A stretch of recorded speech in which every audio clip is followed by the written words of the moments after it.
Well, good evening. Welcome into the Gary Goff Show, coming to you live from the Wall Street Pub and Grill every Wednesday night, 6:30 p.m. My name is Russell Snyder, the voice of the Dragons, and welcome into your weekly look at Tiffany University football. Sitting to my right is head coach Gary Goff. Coach, how you doing tonight, sir? I'm doing great.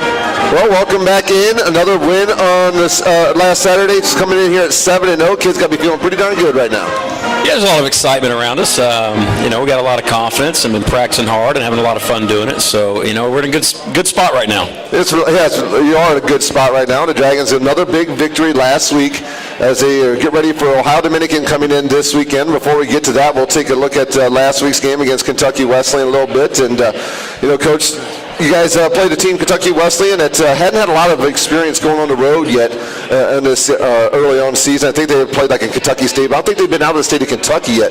They come up here or maybe they had once, but it was the first time taking a real, a distance road trip, and they came in. They threw a couple punches at you early on in the ball game, but you guys survived that and put together a pretty darn good ball game. Yeah, like we talked about last week, and they're a dangerous football team. They got talent on both sides of the ball, but I think they're a little bit different than us. We had 4 straight weeks on the road. I think they had 4 straight weeks at home, so they might not have been used to traveling. I'm not sure we were very used to playing at home. So right, yeah. But I know they had some travel issues. They had to travel all the way up to Toledo to stay and then drive back down to us for the game. So I don't know if that came into play or not, but it is what it is. It is what it is. The Dragons victorious on Saturday to improve to 7-0. Let's go ahead and run down that game for you real quick here before we bring on a student athlete and a coach here, part of the Gary Goff Show every Wednesday night, 6:30 p.m. here at the Wall Street Pub and Grill. Dragons got to start it early, 12:50 to go in the first quarter. Charles Howland, a 44-yard touchdown pass from Nick Watson, a 5-play, 78-yard drive, taking 2:10 off the clock. And Nick, that was his first of 4 on the day, and he had a very efficient ball game for you guys today. He did. He had a great ball game. I think he ended up 22 of 29. 76% completion percentage is outstanding.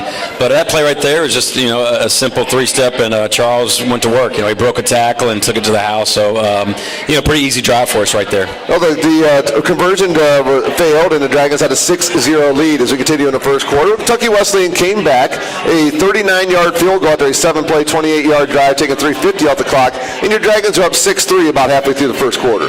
Yeah, and we talked, it's going to be a 4-quarter game. I think you always plan on that. But, so we expect them to put some drives together and put a little points on the board. I think they were averaging almost 30 a game coming in. So. Mm-hmm. Well, Victor Talley, we were just talking to him a little bit ago, wanted to know where his mom's home-cooked dinners are for us. He just keeps them all to himself, doesn't bring them over to share with us. He don't share. He doesn't share. He didn't share the end zone with anybody last week either. Well, he shared one, but he's got in there 3 times himself. A big day for Victor Talley. 18-yard touchdown pass. His first one coming at 6:31 left in the opening quarter. The kick was good, and the Dragons take their lead up to 13-3 after a 5-play, 64-yard drive. Yeah, really a great job by Nick. Nick checked to that play right there. He saw something he liked right there. And then, Talley made a great catch and found the end zone right there. I joked with him, I think yesterday. I said, if you ever slap my hand that hard again, I went to high-five him. He about knocked me on the ground. He was so excited, But, it was his first of many of the day, and it was a lot of fun to see that happen. I'm sure that high-five was painful. It wasn't just me. Those other guys on the sideline, he crushed their hand too. So I bet too. Well, that was Victor, as we said, his first touchdown of a few on the day, and the Dragons 13-3 lead, but Kentucky Wesleyan once again responded. Landon Thomas, an 80-yard touchdown pass play from Mike McGee. Only play of the drive, only took 14 seconds off the clock, and right there, they're right back to within the field goal. Yeah, we took a bad angle on that play right there. They kind of got outside of us there on defense, and that young man can fly. Yes, he can. We saw that. He's had a good season in the backfield. Like you said, last week, we had 2 of the top 4 rushers on the field in the conference, and so we knew he was dangerous, and they got us on that one right there. So obviously kept them in the ball game early. Well, we mentioned how both teams. We'll follow up on that point there. Both teams having the 2 running backs in the top 10 in the league. You guys only gave up, 48 yards on the ground on Saturday. So you got to be pretty proud how you guys handled that running game. Oh, absolutely. Defense played a great football game. I think there's every game you come back and watch the film, you're like, gosh, if it wasn't just for those 1 or 2 plays right there, and if it wasn't for 1 or 2 plays defensively, they'd have had a shutout and played a perfect game. Yeah, they looked very, very good on Saturday, getting turnovers and having your offense turn those into points. And Victor Talley, mentioned him, he's going to get you another touchdown. Victor goes in from 13 yards away from Nick Watson, a 7-play, 59-yard drive. And if you look at it, Coach, he had 2 at the end of the first quarter, so he should have had 8. They only ended up at 3, so maybe slack for a bit in the first quarter. Underachiever, right? Underachiever. Just giving him a hard time. But, yeah, the Dragons stretched their lead out to 20-10 after 1 quarter of play. Yeah, another great read by Nick right there. We got a read concept on, and they were both on the same page, and Tally did a great job extending the ball across the end zone right there. But, great first quarter, A lot of fireworks in the first quarter. There was, and, sometimes that worries you early because both sides had a lot of scoring going on. You want to know if it's going to be a high-scoring shootout. But you know what? We settled down on defense side of the ball and kind of started taking care of business. Only 1 score in the second quarter. Kyle Brunson, young man, had another fantastic game. 25 carries, $142, and a couple touchdowns. Gets in the end zone from 5 yards out. From 5 yards out. A 5-play, 25 yards, taking 2:06 off the clock. The Dragons take a 27-10 lead into the half. Yeah, after the end of that first quarter, the offensive line came off saying we're good up front, Coach. We kind of like it all, and so we started pretty much feeding KB right there on that drive, and I think he ended with 145 rushing on the day. 142 rushing on the day, but all that set up by the offensive line and taking care of business up front, and as long as they continue to work hard and giving KB some creases, and we're pretty dangerous offensively. The offensive line, you said they did do a fantastic job on Saturday, and you said they come up to you, after a drive, say, Coach, we're good. You gotta love that when your offensive line comes up to you because they know right there, we can handle this. Whatever you call, Coach, we got you. Let's go play ball. Well, they've been good all year. Trusting them. Ask them what they like in the run game. Do they like tempo? They need to slow it down and all that stuff. So it's good to have a veteran offensive line. Some guys you can trust because I promise you can go on the sideline and ask anybody, hey, are you open? Oh, Coach, I've been open the whole game. But they kind of got to earn that trust a little bit, and up front they've definitely done that with the experience. Well, the third quarter scoring got started again with the Dragons. Victor Talley's third touchdown grab, a 31-yarder from Nick Watson. 7 plays, 88 yards, and 310. And that put the Dragons up 33-10 after that touchdown. Yeah, we joked with Nick on this one. It seemed like Talley was wide open forever. I think he could have fair caught the ball right down the middle of the field right there. Yes. But Nick said he was trying to make sure the safety was out of there, and he was. But no, another great route, wide open, and easy score right there, to be honest. You went for 2 in there, and you didn't get it. It was an option play with your kicker, A.J. Nikolai, carrying the ball. I saw him on Twitter a couple days later saying, I took my first real hit in college football, and I am still sore. Yeah, we like to take a little bit angle downhill with the quarterback in him, that situation right there. But, that 2 points would have put us up by 21 at the point, trying to recover from that missed extra point earlier in the game. But, it's still a ball game right there. I mean, in college football, three scores is not enough in the third quarter. You never know what can happen. Just we didn't capitalize on that right there, and Well, you said you're up 3 scores. Their opponent goes score, stop, score. All of a sudden, it's a one-possession ball game. Absolutely. It can happen. Absolutely. All right, also in the third quarter, Kentucky Wesleyan did get on the board. Javian Jackson, a 3-yard touchdown pass from Mike McGee, 6-play, 47 yards, taking 3:04 off the clock, but the Dragons still have a pretty commanding lead at 33-17.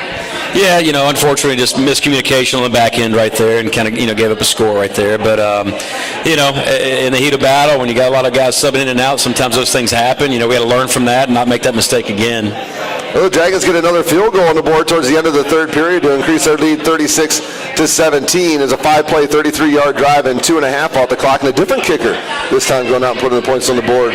Yeah, Joe Harkle. He's got a strong leg. It's kind of been a carousel for us with the kicking game right now since Metcalf hadn't been with us. But, I tell you what, all three have been competing pretty hard the last several weeks. So we might continue seeing all three for the next 4 weeks. But Joe's a great addition to the team. He's got a real powerful leg, and I think you're going to see him being more and more consistent as the weeks go. Well, that put the Dragons up 36-17 with the fourth quarter coming, and one score in the fourth quarter. That was the Dragons' Kyle Brunson in from 1 yard out to increase the Dragon lead to 43-17. A 7-play, 36-yard drive, taking 3:36 off the clock. And coach, after that, it was just waiting for the clock to get to triple zeros. Yeah, there at the start of the fourth quarter, after he scored right there, we had a commanding lead, and we're very fortunate to be in that position and put a lot of our 2s and 3s in the game and get them some good reps. And had a few miscues early on, but I think they redeemed themselves, put some nice drives together, and the fourth quarter flew by pretty quick. I think we might have thrown one pass the entire fourth quarter. Right. Some of the things that jumped out at me as I was looking at the stats afterwards, you guys were plus 10 in the first downs in the game, which is a pretty big number, and you only had 2 punts on the day. So that's, you always, like you say, you always want to end the drive in a kick. it's a whole lot nicer if it's a field goal or an extra point. Yeah, I had no idea that it happened. It's after the game, somebody mentioned that, after the game. I'm like, really? We only had 2 punts? It didn't seem like it, So, right. Some drives that stalled. We had a few missed field goals. Obviously, we need to tighten up. Like we talk, coaches, we want to be better and better and better. Yep. I felt like we left at least 3 touchdowns on the board. So we got to work hard to improve those things. We're about to play some really good teams that we can't afford to leave points on the field like that. Well, some of the offensive standouts in the game for the Dragons, Kyle Brunson, as we mentioned, 25 carries for 142, 2 touchdowns. Victor Talley goes for 80 yards and 3 touchdowns. Charles Holland, 78 yards and a touchdown. And Nick Watson, again, as you said, 22 at 29 for 256, 4 TDs, and 0 interceptions. We're going to get a chance to talk to his position coach here in a little while as well. Yeah, unfortunately, we're going to have Nick on the show, but he's got night class, so he better be in class right now. But, that's fairly important. We'll have Coach Ely on the show in a little bit to talk about it. But, Nick's had a great season. He really has. He's matured a lot on the field. He's making good decisions. He's not forcing throws. I felt like last year as a redshirt freshman, if he had his receiver tell him, hey, I'm open, throw me the ball, sometimes he'd just take the snap and throw the ball. Okay. But he's reading defenses and he's really been studying hard and being a better student of the game. And that shows. I think, without having the stats in front of me, I think he's 17 touchdowns and 4 picks in the year. I believe that is right, yep. Somewhere in there. So, very, very pleased with that. He's still got a lot of room to grow. And him only being a sophomore right now, I'll tell you what, I think you're going to see, even his junior and senior year, you're going to see a young man that can compete with any quarterback across the country. Well, I think on Saturday you're probably going to see 2 quarterbacks who are going to be top of the heap here in our conference over the next few years. Ohio Dominican starting a redshirt freshman back there at quarterback as well. No, it'll be a good challenge for our offense. We're really competing against their offense, right? So it'll be a good challenge because they're structured a lot like us. They got some really good receivers. They got some solid running backs. They got a quarterback that's been doing a great job managing the game itself. We're tied 13th in the country with them in the turnover margin. Right. So that tells you their defense been getting turnovers like us. Yep. And their offense been protecting the ball. So, it'll be a great challenge for us. We'll talk about Ohio Dominican a little bit more here in a moment. I first want to talk about some of the guys on the defensive side. Christian Watkins had 11 tackles on Saturday. Jacob Williams, who we're going to meet here in just a little bit, had 8 tackles and an interception. And Ross Moore, the Gary Goff Show, whatever you want to call it, good luck charm, goes out and gets you an interception. Had 3 pass breakups as well on Saturday. So those guys did a great job for you. They have. I tell you what, the entire defense has played really, really good. We've had a lot of different guys step up. The secondary's been challenged with some really good receivers. This weekend might be the first game we're being challenged with a handful of really good receivers. They got more than just one good receiver. But, I couldn't be more pleased with that side of the ball. They've had the bend but don't break mentality. And even last week against Kentucky Wesleyan, anytime we stalled out a drive or had a miscue, defense got the ball back the very next play. So they're hungry on that side of the ball. They got a job to do too, but they've been in attack mode all season. When you guys, after the game, you put out on social media your offense players of the week, defense players of the week, and scout team players of the week. We never really talk about the scout team, but just talk a little bit about the work that those guys put in and what that means to get you guys ready for Saturdays. Well, we talk all the time that's very, very, very important to our program. Their job is difficult. If you think about it, a lot of us coaches have redshirted and done that. Some of our veterans sitting over here at the table right now have redshirted, and being a freshman, especially a true freshman, is difficult. You're trying to judge academics, football, being coached hard, and then you got to go out there and run somebody else's offensive defensive schemes, and you're having the juniors and seniors pretty much beat on you all week in practice, right? So it's difficult, but it doesn't go unnoticed. We talk to them all the time about, hey, you got to come out there and give us a great look this week. Right now you guys are simulating Ohio Dominican's offense and defense and special teams, so we need y'all to show up every day with a great attitude and then come at us. And they have, they have, and it's there's days they go out there and it's been a long day and we might have to energize them, get them going again. But for the most part, the scout team guys have done a fantastic job all season long, and that makes your team better. It really does. Has to, and it's another way for them to catch for you guys to catch them with your eye when you see them out there working hard. Oh, absolutely. As a staff, we talk all the time to our defense staff about, hey, Wait till you get this guy next year on the defense side. They do the same. Hey, Coach, wait till you see this quarterback receiver next year. He's going to be a great player for you. And that year of seasoning can do them a world of good before they get into the big boy play. Well, it definitely toughens them up, that's for sure. So only the strong survive. Right. And I saw recently you got to go talk to some kids at Little League football here in town. Why don't you talk a little bit about that experience? Yeah, the Little League football program here in town does a phenomenal job. My son went through it. Yep. I think there's no dues still to play. Somebody donates all the brand new equipment and everything, and they got 8 teams in that. But the Browns asked me to come speak to them last Tuesday night. My son played for the Eagles, so there's a little bit of a rivalry there. Right. But it's fun to kind of give back to that age group, watch them practice and have fun, and not know where to line up, and not know what coach is talking about when he says, run an out or run a post. Yeah, you probably got to check yourself. Dumb it down a little bit. Bring it down here. This isn't college football. These guys need an I had them fired up and give me a couple of chants, and then they wouldn't stop chanting and wouldn't stop screaming and yelling. So I really didn't talk to them a whole lot, but no, it was great. Awesome. I'm glad you got to do that. It's really cool stuff. All right, let's talk about Ohio Dominican. We were talking before the program about when you look at the ranks of your offenses and defenses in the conference, you guys are so similar. This just screams to be a classic matchup between you two football teams. Yeah, Kelly Cummins does a great job down there.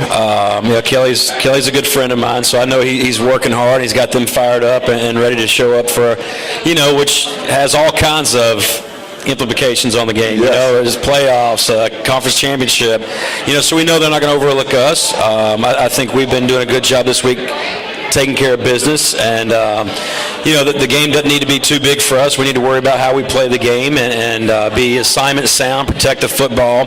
And it's going to be a fun game, like you said before the show. I mean, their offense is identical to us. I think their defense is identical to us. I mean, so there's a lot of similarity between us and even Hillsdale. All three of us are 1 point away in so many different categories. And Hillsdale is the team that gave Ohio Dominican their only loss of the year. Went down and beat them at Ohio Dominican, and you got them moving on the schedule. You don't look ahead. It's my job to look ahead. It's your job to focus on what's in front of you. Right. But,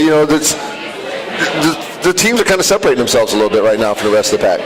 Well, yeah, I guess they are. I mean, we've approached this week no different than the other. It's about being 1-0 at the end of this week, And if you can't get excited to play in this game, then you're probably playing the wrong sport. But we're the only top 25 matchup there is this week. So there's no other top 25 matchup. We got a very familiar opponent from right down the road that we recruit against. We see on the streets all the time. We talk to their coaches all the time. Yep. So we hadn't played in several years. 2015 last time we got together. Gosh, that's it. Yeah. So for 3 seasons. Yep. But Kelly was here with me for a short period of time. Obviously we know what they do on both sides of the ball. So we're very familiar with each other. So it's going to be who goes out there and is assignment sound, protects the football, plain and simple.